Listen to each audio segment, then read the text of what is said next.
Hey, this is Robby from the Goo Goo Dolls, and you are listening to RockMusicStar.com. This is another exclusive Rock Music Star interview. Conducted by Thomas S. Orwat Jr. Hello, this is Thomas from RockMusicStar.com. Thanks for tuning in. It is October 10th, 2018, and I have Robby Takac from the Goo Goo Dolls on the phone with me. We discussed the band's current Dizzy Up the Girl 20th anniversary tour, the Dizzy Up the Girl record, Robby's thoughts on the Rock and Roll Hall of Fame, and much more. Please remember to check out my site, rockmusicstar.com, for more exclusive interviews, concert reviews, and photographs. We have Robby Takac from the Goo Goo Dolls on the phone with us today. Robby, how are you doing? I'm doing great, man. Looking out my window here in Charlotte, North Carolina, I believe. I think it's in both states, isn't it? Isn't there Charlotte, North and South? I believe so, yeah. It's one of those weird types of cities, yeah. Yeah, well, we're in North Carolina today, so. Yeah, and you're of course calling Buffalo, New York, and it is about 85 degrees out here. Probably our last super hot day. Yeah, it's like summer, part 2. Yes, so you are 7 dates so far on the Sirius XM Dizzy Up the Girl 20th anniversary tour. I've read some reviews, I watched some of the YouTube clips, and it seems like you guys are killing it on this tour. What are your observations so far? I'll be honest with you, I wasn't quite sure how it was gonna go. Our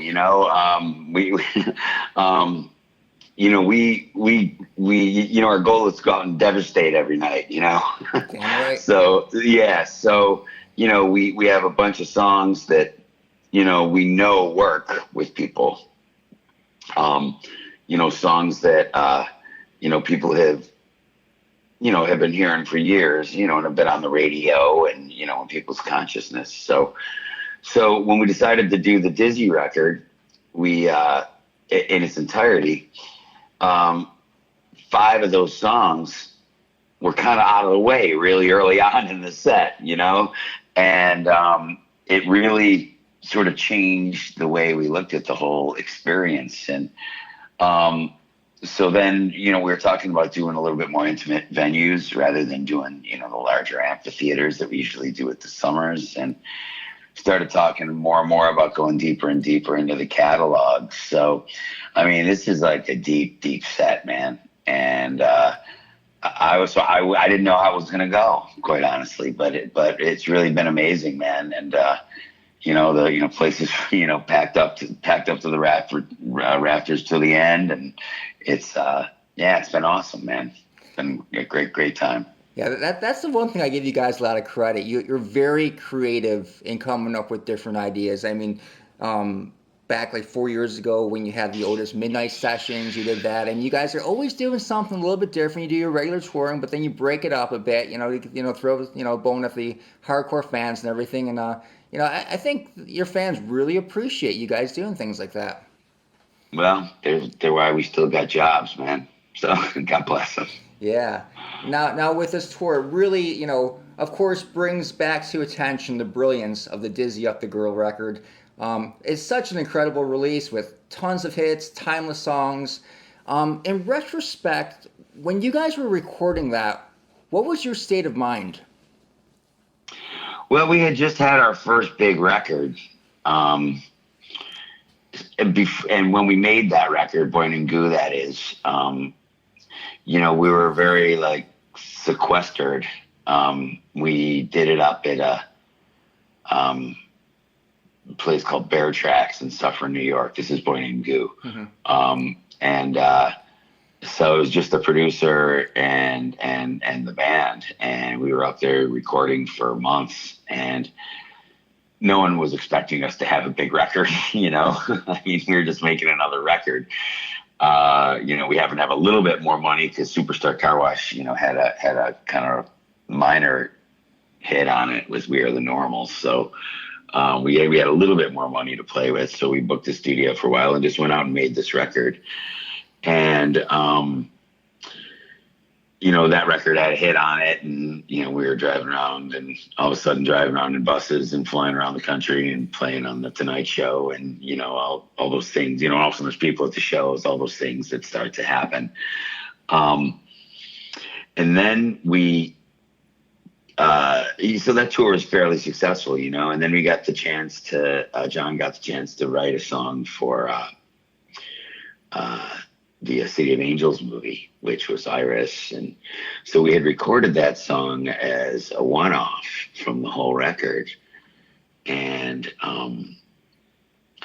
so that song had come out, on a soundtrack with, man, crazy, like Peter Gabriel and U2 was on it. Yeah, U2, Alanis Morissette, and like I'm forgetting some of the big ones, man. Like it's crazy. Like so we really didn't think that we were going to have a chance to be noticed on it, but we were of course glad to be on it. And that song really kind of became like the standout. That one and there was an Alanis Morissette song too, which did pretty well off of that. But those kind of became the standout songs on that record, and so when we were recording Dizzy Up the Girl, we had already had a little bit of success. And I can actually remember we were in the studio recording, the rest of the record aside from Iris. And someone was watching the Stanley Cup hockey game in the lounge.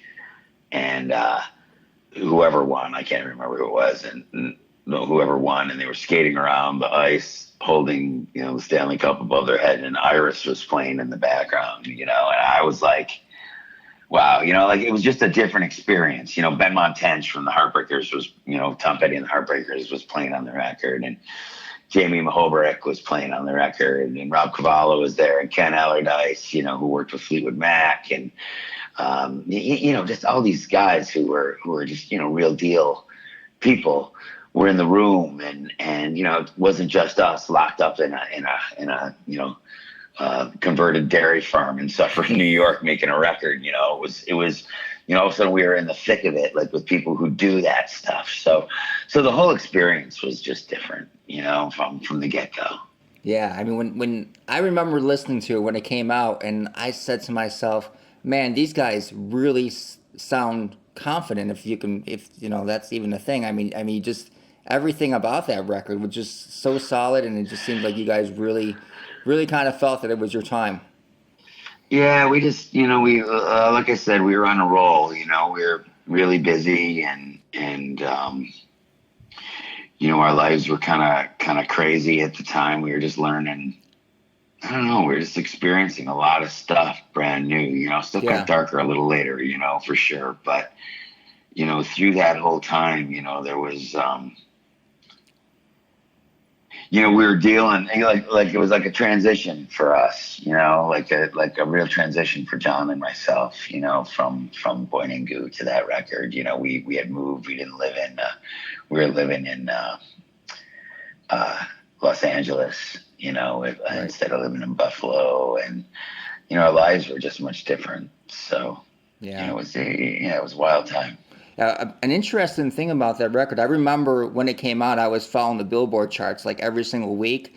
And when it came out on September 22nd, 1998, it came out the same day as Kiss Psycho Circus. And that's a good fact, man. Yeah, and Kiss they debuted at number 3, and you guys were, I believe, 15. The next week, you guys were still like in 15, in that area. Kiss dropped down to like 78, and then the third week they were off the charts. And you guys remained like pretty much between 15 and 20 for like a year. It was insane. Yeah, wild, right? Yeah. Yeah, just crazy.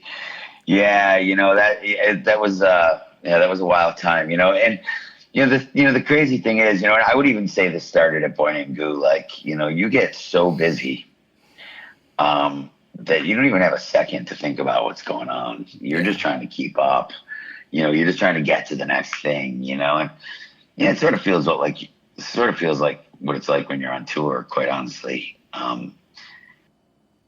But like, it's like every day is full of that, there's more opportunities than there are time, and John and I have always tried to, do our best to make the best of any opportunity that comes along for us, that we think is going to help. But, there certainly comes to a point where, you're saturated, and, you get diminishing return on what's going on. So, it's all a dance.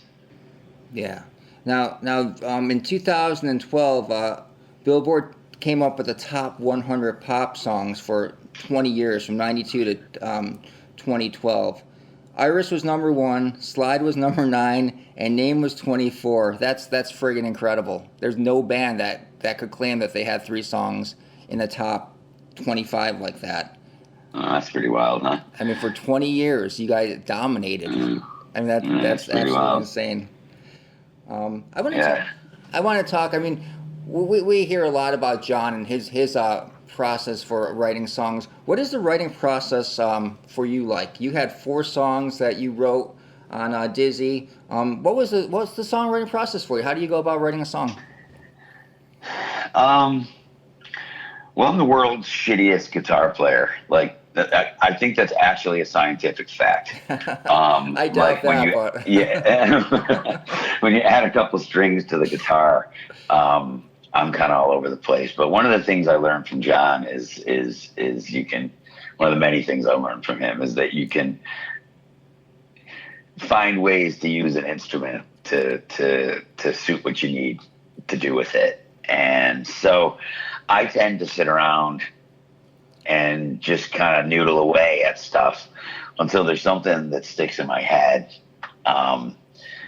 And so I end up making a pretty,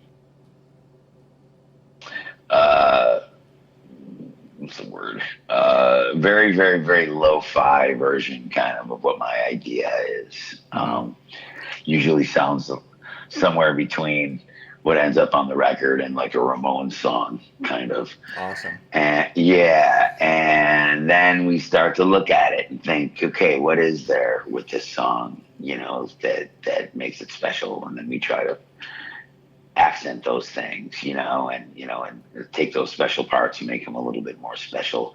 So that's pretty much my process, on this last record, I had a couple of guys in Buffalo that a couple of guys at the studio, Justin Rose and Brad Lawkert, and Jay Zubricki, and I knocked some ideas around with those guys. They play a little bit for me. Because I'm not much of a keyboard player either. I actually may be scientifically worse on the keyboards than I am on the on the guitar.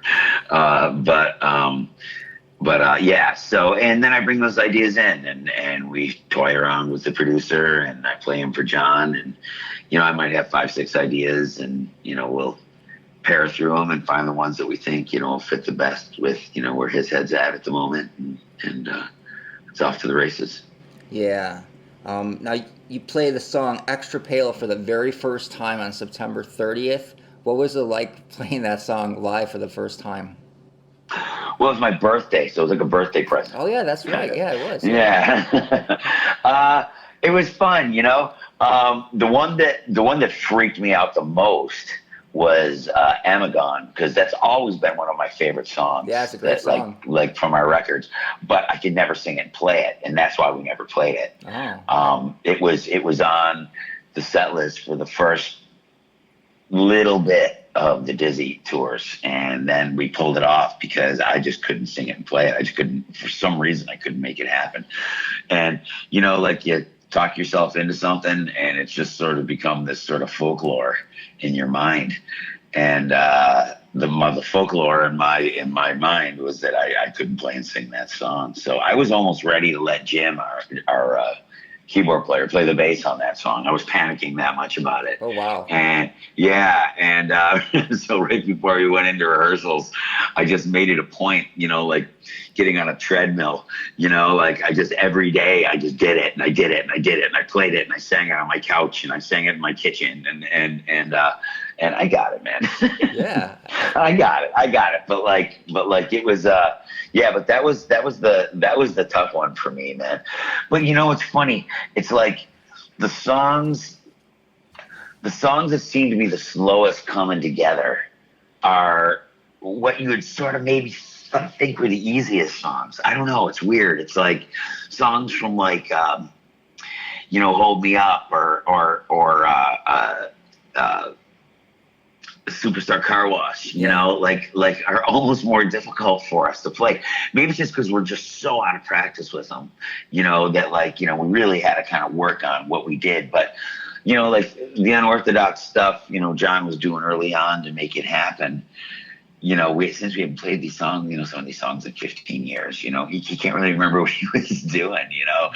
So like, it's funny, some of these songs we've invented 5-6 different ways of how they were done, you know, until we finally run into, oh my God, I think that's the way, you know, it was actually done originally. Wow. And yeah, but it's been a lot of fun, and it's just great seeing people's faces. Like I said, I wasn't sure how it was going to work. You know, we were I think all of us were kind of ready to move some stuff around and sort of make it a little bit more mainstream, you know, but everybody seems to like what's going on. So, you know, we're going with it. Yeah, that the one thing that, I mean, it's exciting because, I mean, of course, hearing Dizzy in its entirety is great, but then the other 13 songs that you play are just incredible. Like you said before, Superstar Car Wash, there's 4 songs represented so far. I don't know if you guys, do you have extra songs that you guys are putting in and out of the set list, or is this pretty much you know, we do, but we haven't yet. It's funny. It's like this set's been like killing, you know? Yeah, it's a great set list. We're afraid to touch anything. The only shift we made, we started out doing that song Think About Me from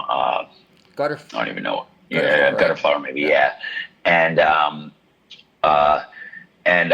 for some reason one night, I know why. Someone from the audience had a request. They had beaten cancer, and they had a sign up and said that song meant a lot to them. So John grabbed the sign and said, "Okay, can we do this?" And so we ended up doing So Alive instead of Think About Me that night. And for some reason, it's sort of stayed in the set since then. You know, it seems to work. You know, which isn't. It's weird. That song's sort of not reminiscent with what that set is, but for some reason, it seems to work really, really well. So. Yeah, I mean, it's you know, especially for someone like myself who's been following you guys since, you know, like 1990.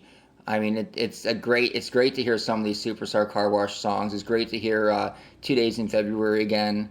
I mean, it's a great set list. It really honestly is. Yeah. Well, like I said, I'm super glad it went in that direction. Yeah. Now you're going to be returning to Buffalo on October 19th, 20th, and 21st. This is kind of a bit reminiscent to the actual Dizzy Up the Girls Tour, where you played Shays for 3 sold-out shows. That was the only time. That's so funny. That's how we closed out that tour. Yeah. That was the last. That was really like the last batch of dates for Dizzy Up the Girls. So. Yeah, I mean, we didn't really mean for it to be 3 nights, you know, and when it turned into that, I was laughing. And I don't think any of us made the connection, really. And I remember one day I was sitting in a van, and I said, you know, I was looking because, you know, there's that setlist.com, you know, that website, or setlist.net or whatever it is. Yeah. I was going through, and I looked at it, and I go, oh, my God, this was like the last 3 shows of the Dizzy tour. It's like, I don't know, it's just crazy. Just the way this whole thing fell together is just nuts, man. Yeah, isn't life crazy how it throws you? It's like, you know, so kind of like, oh, this makes sense now. Yeah, I remember that Dizzy Up the Tour, the original one. I mean, in Buffalo, we were like nervous that you weren't going to play because it was so late in the tour that was announced, those dates. Yeah, well, if you remember, I believe it was a toy drive. It was, yeah. And then we took all those toys over to Bosnia with us. Right. And we went and did like a military tour after that. Went to got a couple plane crashes. Yeah, that was a fun. That's right. I remember reading about the plane crash. Yeah, that was scary. Wow. A couple more questions I have for you. In reading a lot of the Absolute Goo message boards and a lot of the comments that your fans are making on Facebook, one of the things that comes up is a lot of fans that come in from out of town into Buffalo are always wondering, like, you know, if there's a special place, you know, where they can see like Goo Goo Doll memorabilia. Have you guys ever thought of having like a place like that, you know, making a place where you have like your records and, you know, like a Goo Goo Doll Hall of Fame or something like that? Has that ever crossed your mind? I heard that there's some stuff up at the Hard Rock in Niagara Falls. There is, but it's kind of dated. It's all from kind of like 95-ish. Ah, okay. Yeah, I mean, I don't know. Maybe we'll open a museum someday. That would be I hear. awesome. I hear the I hear the West Seneca Historical Society has a little Robby Takac section. Oh, that's awesome. Have they ever had like a Robby Takac day at West Seneca East yet? No, they haven't. But I hope I'm up there, with like with Cone King and Schwabbles, all the West Seneca hotspots. Yeah, I think you'd probably rank a little higher than that. Nah, not a chance. Okay, next question is the Rock and Roll Hall of Fame. We spoke about this last time we talked about 4 years ago. You're probably going to give me the same answer, but you guys have been eligible for a couple years now, a few years now. How do you feel about, have you had any contact with them, or is there anything going on with that? I mean, is there a possible nomination in the works? I've never heard anything. I don't know. I mean, for me, that's a take it or leave it thing, whatever. I mean, I feel the same way about that I do about award shows and everything else that is like that. It's like, if somebody wants to take the time to say, hey, that's great, you did a good job, then that's awesome, but I don't know. I don't think you can judge your worth on that kind of stuff. And I don't think you can, I just don't think it's all that important, really. I mean, of course, if somebody says, hey, you did a good job, you want to come and, stand on TV and let us say you did a good job, it's like, okay, I guess, yeah, of course we'll do that, but, I'm not gonna feel any different about what we do, based on, like a Grammy or, or anything like that. It just really doesn't matter that much to me. Well, Yeah. I mean, it would be ridiculous if you did not get it. I mean, you look at some of the nominees that they announced yesterday. I mean, you have the Zombies, LL Cool J, Devo, The Cure, Radiohead, Def Leppard. I mean, yeah, some of those bands definitely deserve to be in there. Some of them should have been in there. Well, it's starting to get into our neighborhood, but yeah, but I mean, how many of those bands remain relevant as long as you have?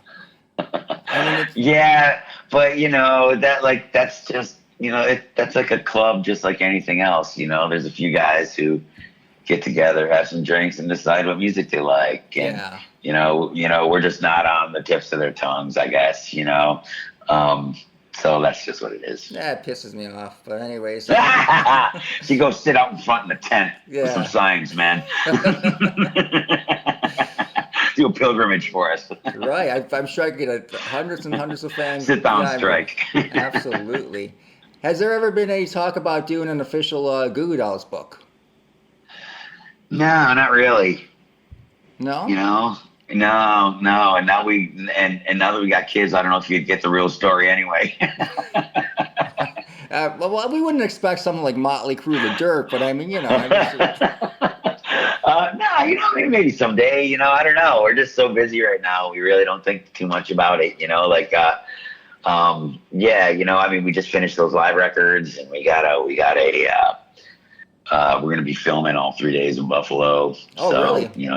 So that's going to keep us busy. And and we're doing a pop-up shop in Buffalo too, which is going to be pretty cool. No kidding. Really? Yeah. We'll have I think I might be letting the cat out of the bag here. Maybe that was a mistake, but that's all right.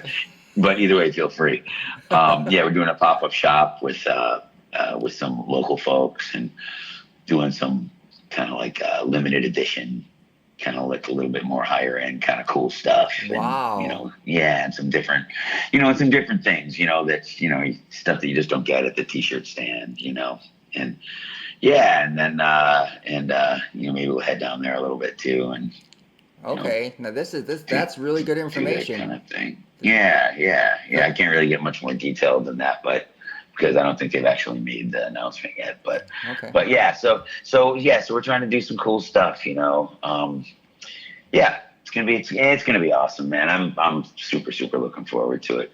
I just can't wait till the I got a lot of friends in Buffalo, man, and Shays isn't a very big place. Yeah, like the first one sold out in like 9 minutes or something, and it's just crazy. So I'm sort of looking forward to it being over, so I don't have to dodge any more guest list requests. Yeah, I can't imagine the amount of requests you guys get. I mean, well, for you know, the it's shows not in that Buffalo. people are trying to be cheap. They just couldn't get tickets. Well, right, yeah, You of know, course. yeah, it's like, you know, it's not like, you know, they're, you know, like, you know, they go, you know, I'll pay you, and I'm just like, oh my god, there just aren't any, you know.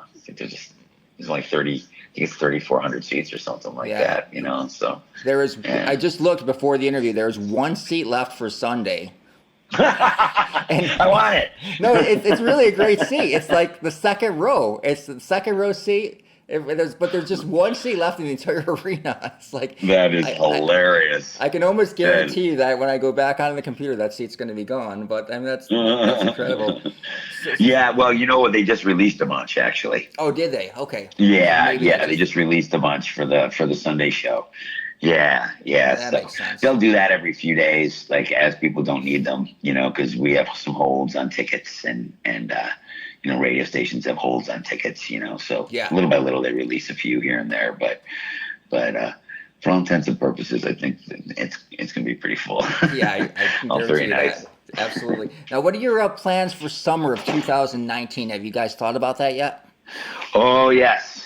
Yeah, we have. We actually do have plans, and unfortunately, I can't tell you what they are right now. But it's going to be pretty exciting when they announce what it is. Oh, that's great. That's awesome. Yeah, unfortunately, I can't tell you what it is, but I will tell you that most certainly we have plans, and they're very solid plans, and yeah, it's going to be an exciting summer for us. Good. I can't wait. Yeah. I guess the last question I have for you, Robby, is you guys, maybe 4 years ago, you did a cruise with Matchbox 20. Have you ever thought of having like a Goo Goo Doll like does the Caribbean or anything like that? Yeah, you know, it's funny. We did one after the summer with Matchbox. We ended up doing that, you know. So I don't know. Maybe we'll do another one after this next summer. Who knows? Yeah. All right. Yeah. I guess we can end it there. I want to thank you very much for your time. It's always a pleasure to speak with you, Robby. Absolutely, and thanks for all the help with my friends from Japan too, man. I really appreciate it, man. You know, you've been covering a lot of the good caramel stuff, man, and I appreciate it. I'll always be there for those bands. Absolutely. Anytime you need me to do anything, just let me know. They're great bands. I mean, I love the fact that you have one of them right here in Buffalo. The Molise are staying in Buffalo for a while. I love the fact that. Yeah, they've been there for months. They're staying. I guess they got it for legal reasons. Go home for a little while, but they'll be back. I think they're just going home for a couple weeks, and then they're back on their adventures. So Buffalo's treating them nice, man. Yeah. Bit of a buzz going on the Molise right now, so that's cool. Yeah. Absolutely. Excellent. All right, brother. Well, it's always great to talk to you. All right, and we'll talk to you soon. All right, bye-bye. Take it easy. Bye. Please email any comments to Thomas@rockmusicstar.com.